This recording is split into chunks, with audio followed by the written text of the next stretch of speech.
Whether you plan on actively pursuing probate listings or you just want to be ready in the event that one falls into your lap, you're going to want to watch this entire video because today I'm going to be talking to you about some very important concepts that will help you build the foundation you need to successfully list and sell probate properties. My name is Sharon Smoot.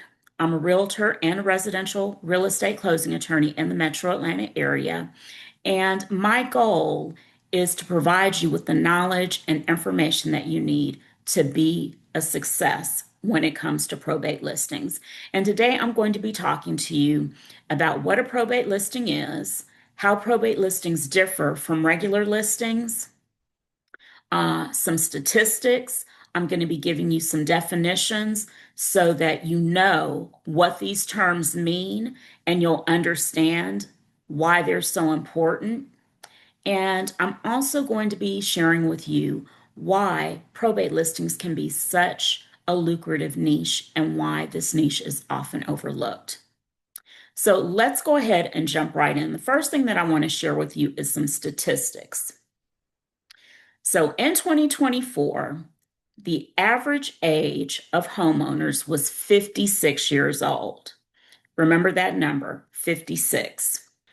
Also in 2024, 78 to 79% of homeowners were over the age of 65. So why are those numbers so important? We all know it's just a fact of nature that as we get older, the likelihood of us passing away increases.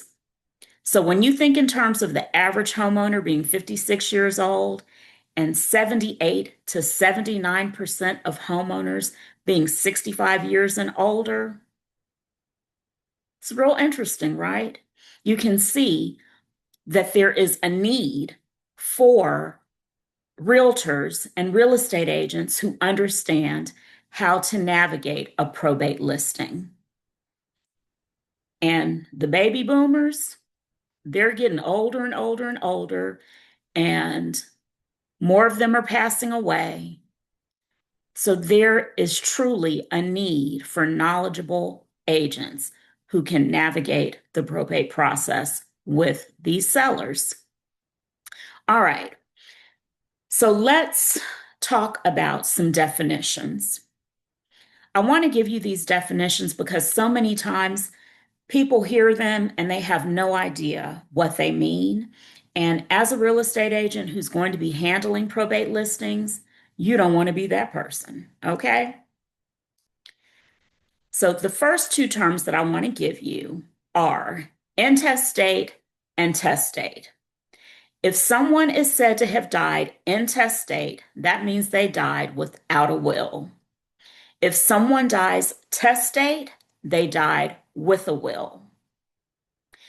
When someone dies intestate, that means that the laws of intestacy in the state where the person died will determine who gets their property. And each state has their own set of rules of intestacy, but that's important to know. If someone dies with a will, then their will sets out who gets their property. And when I say property, I'm not just talking about real estate, I'm talking about personal property as well. Now, the other thing that you need to keep in mind is that if someone has a trust, any property that has been put in the trust will be disposed of according to the terms of the trust. But a person can have a trust and a will. The will control any property that is not a part of the trust. So when you are talking to a seller who tells you that their loved one had a trust, you also want to ask if they had a will. And you want to make sure that the property that you are discussing is a part of the trust, or you want to determine whether the property you're discussing is a part of the trust or a part of the will. How do you do that? You have to look at the documents. So you can't be shy about asking to see the will or the trust. And they might feel a little bit weird about letting you see that, but you need to know. And you can't always take the person's word for it because sometimes they're just not right. So you want to see it with your own eyeballs just to make sure that what you're being told is accurate. The other thing that you want to know is whether there are any codicils to the will. Codicil is a fancy way of saying amendment. So if there is a codicil to the will, whatever is in that codicil supersedes the corresponding provision in the will. And there can be more than one codicil. So you want to see the will and all codicils. Okay, let's talk about two more terms: executor versus administrator. If someone dies with a will, their will designate who their executor or executors, they can name more than one, will be. They can also designate who an alternate executor will be. The alternate comes into play if the primary executor is unable or unwilling to serve. An administrator is appointed by the probate court when someone doesn't have a will, but they have property, they have an estate that needs to be administered. So you have executor, someone who manages the estate when there is a will. You have an administrator, that's the person who manages the estate when there is no will. Now, another term that you need to be familiar with, or two terms that you need to be familiar with, are beneficiary and heir. An heir can be a beneficiary, and a beneficiary can be an heir. But a beneficiary is not necessarily an heir. So, what is an heir? An heir is someone who is related to the decedent, and the decedent is the dead person. And the heir can be a spouse, it can be a child, a grandchild, a grandmother, a grandfather, an uncle, an aunt, a cousin, a brother or sister. It can be a child by adoption. So keep that in mind. A beneficiary can be anyone that the decedent, and the decedent is also known as the testator if there is a will, the decedent can leave their property to anyone, person, or entity. So the beneficiary can be a friend, it can be a charity, it can be a business associate, it can be a trust. The decedent can leave their property to anyone. Whoever that property is left to is considered a beneficiary. So those are just some foundational terms that you need to understand if you're going to be dealing with probate listings. So let's talk about the difference between a probate listing and a regular listing.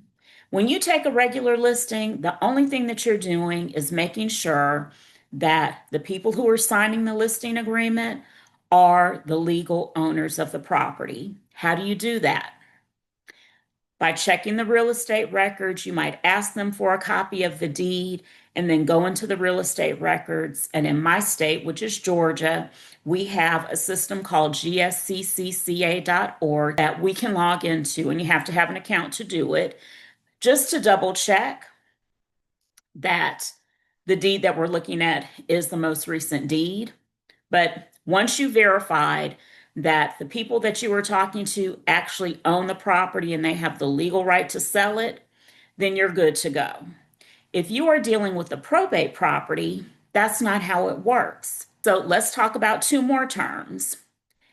Before the property can be sold, a property that was owned by a deceased person, there has to be issued by the probate court, if there was a will, letters testamentary. The letters testamentary give the executor the authority to act on behalf of the estate. If the person died without a will, then the probate court will issue letters of administration. Those letters of administration give the administrator the authority to act on behalf of the estate. So we're looking for letters testamentary or letters of administration. If there is a trust involved and the property that the person you're speaking to is a part of that trust, then the trustee will act on behalf of the trust to dispose of that property. So the person that you're speaking to ideally would be the trustee, but it might not be. You're going to need to get the trustee involved so that they can sign the listing agreement and sign the purchase and sale agreement when you get to that point.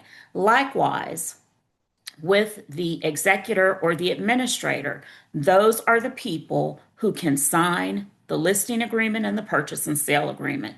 No one else can sign it. Now, another thing that you need to keep in mind is that there are situations where the executor may be required to post a bond. A bond is basically security to protect the estate. If there is a concern that the executor might try to cheat the estate, maybe their credit is shaky or they have some type of criminal history that concerns the court, then a bond might have to be put into place. The heirs can also object to the executor being named or being appointed without placing a bond.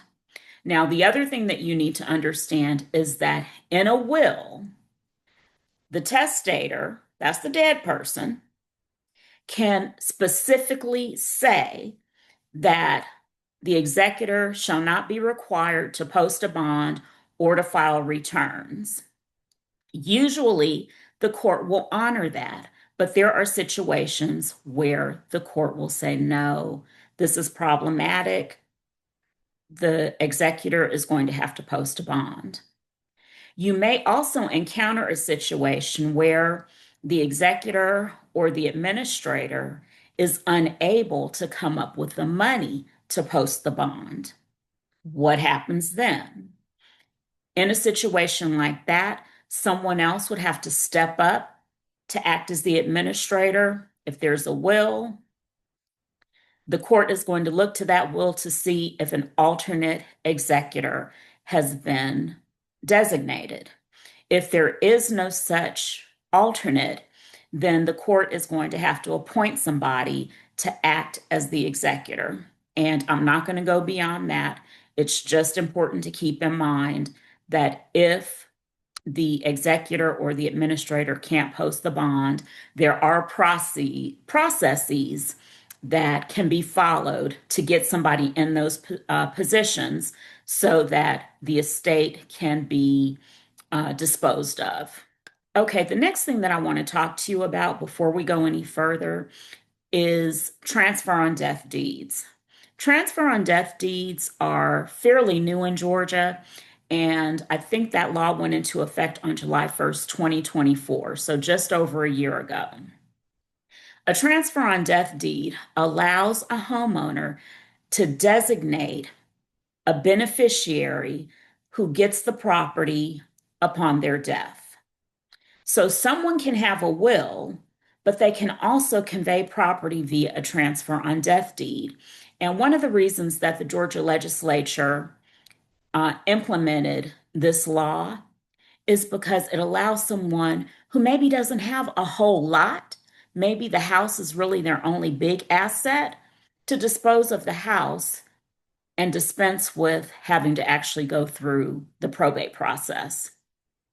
Now, there are other states that have transfer on death deeds, but I want to specifically talk about Georgia because that's where I am and that's what I know. In Georgia, the homeowner has to file a document, the transfer on death deed, with the county where the property is located. The transfer on death deed has to reference that they own the property located at with the legal description, make reference to the deed book and page number where the vesting deed, the deed whereby they acquired title to the property is recorded, and that their designated beneficiary is or is not their spouse. When the person dies, the designated beneficiary doesn't automatically get the property. They have to, within 9 months of the homeowner's death, file an affidavit with the court that says that the homeowner died, that they own the property described as with the legal description, reference the transfer on death deed that's already been recorded, and attach a copy of the death certificate. If they file that affidavit within 9 months of the homeowner's death, then title vests in them. If they do not file that affidavit within 9 months, then they have to go through the probate process, whether that is having a will probated or whether it is having the estate administered. There is another concept that I want to briefly touch on, and this is unique to Georgia. It is called year support. Year support allows a surviving spouse and or the minor kids to take ahead of unsecured creditors, beneficiaries, and heirs. Ordinarily, unsecured creditors get paid out of the estate first, even if that means having to sell stuff. And then once all unsecured creditors have been paid, and of course, any secured creditors would have to be paid, whether that's a mortgage company or an auto finance company. Those are the two most common types of secured debts, but there are other types of secured debts. Any secured debts are paid off when the property that secures them is sold. Anything that's left over from those sales or any other assets that weren't otherwise distributed to the heirs can go to pay off unsecured creditors. Once unsecured creditors are paid, that's when the beneficiaries and the heirs can take from the estate. With a petition for year support, the surviving spouse and the minor children jump to the head of the line. And I'm not going to go into a whole lot more detail about year support. You can check out my channel. There is another video that discusses year support, and I'll link it in the description. But just keep in mind that year support may come into play, and you may encounter someone who says that they've acquired title via year support. If they did, you want to see that document. Now, there are instances where you will be contacted by someone who has already gone through the probate process. They have the letters testamentary, or they have the letters of administration, or they have that certificate from the probate court that conveyed the property to them as year support. If that's the situation that you find yourself in, you're going to want to see those documents and get copies of them. Any of the relevant documents, be it the trust, the will, the letters of administration, the letters testamentary, etc., you're going to need copies of those, and you will need to transmit those documents to the closing attorney once the property goes under contract. And I recommend that you get those documents and hold on to them so that you can transmit them to the closing attorney, so that you can kind of take the responsibility for doing that off of your client. And one of the reasons why that's so important is that they're under stress, they're grieving, and your role, particularly when you're dealing with probate listings, is to make sure that you make it as easy and smooth as possible for your clients so that you just don't have to put all of that on them and leave it to them. You have the documents, you know they've gone to who they need to go to. You're not worrying them to get it done. It's just a way to service your clients and offer that exceptional service that I hope you're offering anyway. All right. So now let's talk about why so many agents overlook probate listings. The primary reason is because they think they're too complicated. Are they more complicated than a traditional listing? Yes, because there are just certain steps that have to be followed. And one thing that I didn't mention earlier, when you're looking at those letters testamentary or the letters of administration, you want to see if court approval is needed to sell the property. If court approval is needed to sell, then that's additional time and additional steps that have to be completed. And that's going to involve a probate attorney. Hopefully, your clients have retained a probate attorney, and that person will be available to file the necessary motion for leave to sell with the probate court. If they filed the petition to probate the will or the petition for letters of administration, then you may have to assist them with getting a probate attorney. I do not recommend that anybody go into probate court filing the motion for leave to sell without good representation. So anyway, let's get back to why it's overlooked.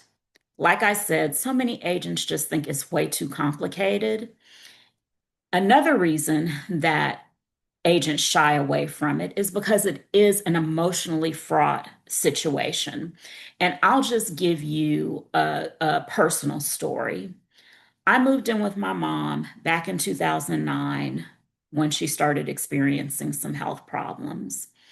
And she left me the house. She passed away in 2022, left me the house, but she also left some debt and not a lot of cash. I had to sell the house in order to pay off these unsecured creditors. And when I tell you, it was just so stressful for me. And of course, I represented myself. Uh, but it was just very, very stressful. And it's the grief, it's the being called by these creditors, and they will worry the Lord knows what out of you. So it's just a lot to deal with. And so, like I mentioned a little while ago, part of your goal is to make it as easy and stress free as possible for your clients. And so a lot of agents don't feel like they have the emotional wherewithal to navigate someone else's grief, someone else's emotional turmoil as they're going through the grieving process. And so they shy away. And if you know that is your disposition, then don't take on a probate listing. Refer it out to someone that you know and trust who has experience with probate listings. But just kind of circling back to those statistics that I gave you at the beginning, we know that a good number of people, 78 to 79% of homeowners, are 65 and older. And unfortunately, they're going to meet their maker sooner rather than later. And when they do, if the family member, whether it's a spouse, a kid, a grandkid, whomever, who is managing the estate decides that the property needs to be sold, they're going to need a good agent who understands all the ins and outs of managing a probate listing. And I want that to be you. So as I was editing this video, I realized that I had failed to address why probate listings can be so profitable. And we know every day people are dying. We know, I've said it several times in this video, that 78 to 79% of people 65 and over own properties. We know that at some point, those people are going to die. We also know that a good percentage of those people will leave their property to a child or a grandchild who doesn't want it. Maybe they live in another state, they already own a home, and they don't want to be bothered with trying to rent out the home. Maybe the home is in disrepair and they don't have the financial wherewithal, the time, or the desire to invest in bringing the home up to par so that it can be sold. And, they just don't want to do all of that. So they're ready to just get rid of it. They want it gone. They don't want to be responsible for paying taxes, for maintenance and upkeep if there's a mortgage on it. They don't want to be responsible for that mortgage long term. They just want to dispose of the house. These are opportunities for you to assist by listing the home and getting it sold. And in the process of doing that, It's an opportunity for you to earn a commission. And the other thing when you're dealing with probate properties is that you have a good chance to connect with probate attorneys who may in the future, if you do an outstanding job, will think of you and send you more business. So go ahead and click that link in the description to get the probate listings checklist. And in the comments, let me know if you have questions about probate listings. I'd be more than happy to answer them as best I can.